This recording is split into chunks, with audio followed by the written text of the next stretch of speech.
Salut, c'est Doc Pixel pour le pont entre les arts. Mais là, du coup, on n'est pas là pour parler Bah. de musique, on n'est pas là pour parler de mixing, etc. On est là pour parler d'œuvres qui t'auraient marqué. Est-ce que Doc Pixel, t'aurais 3 œuvres qui t'ont influencé dans ton œuvre créative ou en tant qu'artiste, mais qui sont pas de la musique? Eh ben, moi je dirais, ce qui m'a beaucoup influencé, on va dire, c'est le monde de la science-fiction et notamment par rapport à la BD. Mon père est toujours fan de science-fiction et il m'a un peu transmis ça parce que sa bibliothèque totalement accessible et du coup beaucoup des humanoïdes associés. Donc j'ai dévoré les Jodorowsky, les Bilal, les choses comme ça. Et je pense que ça c'était un peu les. T'étais abonné à Metal Hurlant ou pas? Metal Hurlant, évidemment.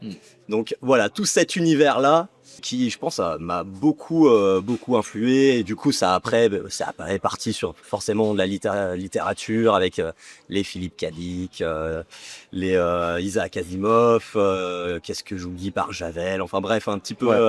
Donc vraiment la littérature de science-fiction. Littérature de science-fiction, ouais, au sens large. Hein, Okay. Donc BD, livres et même films. Hein, tout ce qui est Spielberg, j'adore. Et puis aussi ce que fait Villeneuve avec Dune, donc voilà. Et Blade Runner, film qui était un projet pour Jodorowsky et qui n'a jamais vu le jour et qui était un peu un de ses mythes. Comme le Napoléon de Ridley Scott avant qu'il le fasse. Voilà. D'ailleurs, il y a eu un film, c'est Jodorowsky's Dune là, le reportage. Et où justement c'était Mobius qui avait fait pas mal la DA du potentiellement film qui allait voir le jour, qui malheureusement reste au stade de rêve inaccompli. Voilà, je pense que ça m'a profondément marqué. Et dans ton esthétique en tant que DJ ou même dans les sons que tu vas sortir, ou même dans toi tu fais des instruments. Oui. Est-ce que c'est aussi l'idée de reporter un peu ce truc de science-fiction dans ton... Ouais, d'utiliser un petit peu ce côté un petit peu technologique, technologie, un petit peu décalé aussi.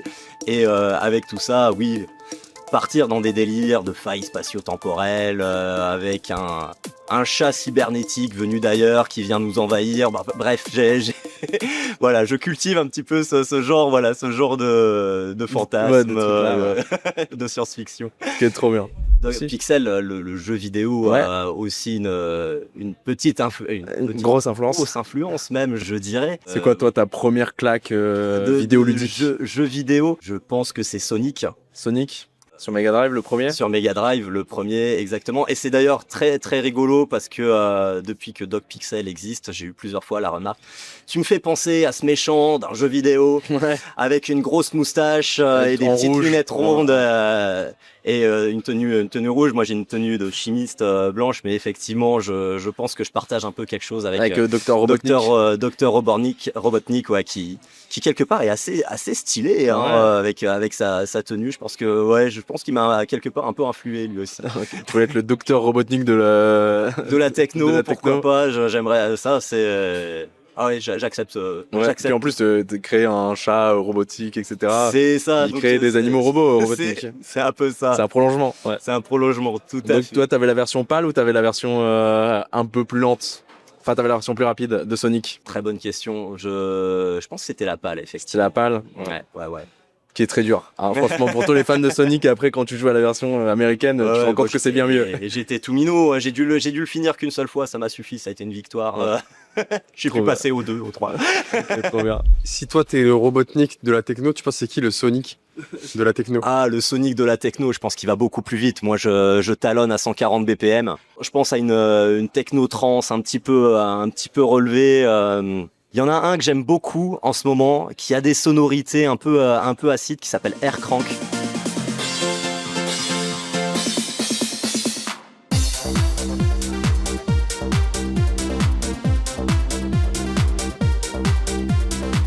Qui lui parfois fait une espèce de techno dance un peu onirique, qui fait un peu qui puise dans les références un peu des techno années 90, mais revisité un peu en mode hard groove, bien reboosté. Ça pourrait être, je pense que ça pourrait être lui. Et toi, il y a beaucoup aussi, tu sais, toi t'es peut-être pas de cette génération, mais c'est après l'époque PS2, début de PS3, où il y a beaucoup de jungle, DNB, etc. Tu sais, Ouais. les jeux de course, même SSX, des trucs comme ça.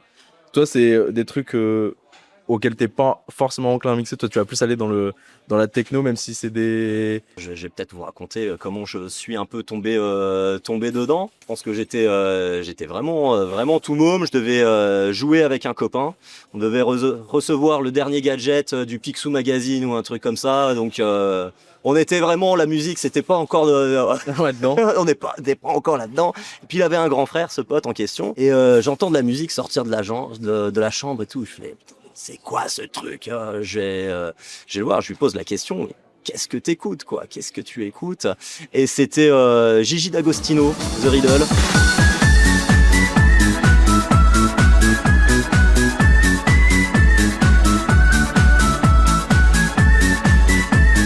Vieux tube techno des années 90 qui peut sonner un petit peu kitsch, quoique ça revient un petit peu aujourd'hui, les Flourfila, les DJ Valium, les trucs comme ça, les Vanga Boy, ouais, c'est ce genre de truc.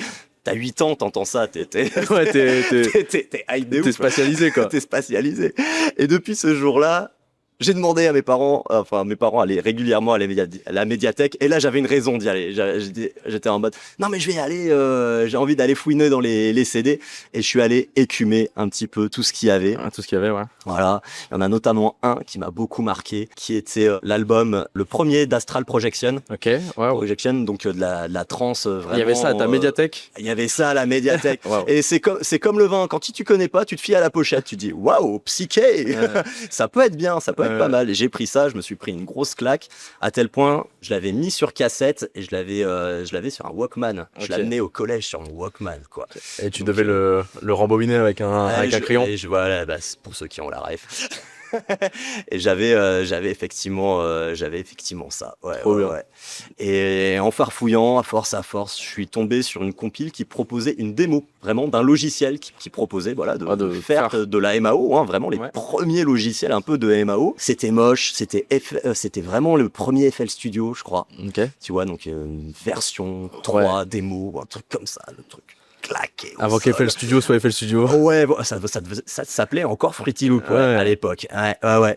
Et du coup, j'ai compris, mais en fait, waouh, on peut faire la musique soi-même, je peux faire ma propre musique, et ça a été un déclencheur. Et après, à partir de là, ça a déroule, été écumer le web pour aller trouver le petit VST, le petit synthétiseur qui va bien, et ça a été finalement beaucoup d'expérimentation qui, de fil en aiguille, a abouti à la tenue de chimiste, quoi. Voilà, tout à fait. Expérimente. Trop bien. Trop bien. Allez, une dernière ref. Je pense une grosse claque aussi dans ma vie, c'était la découverte de l'impression 3D.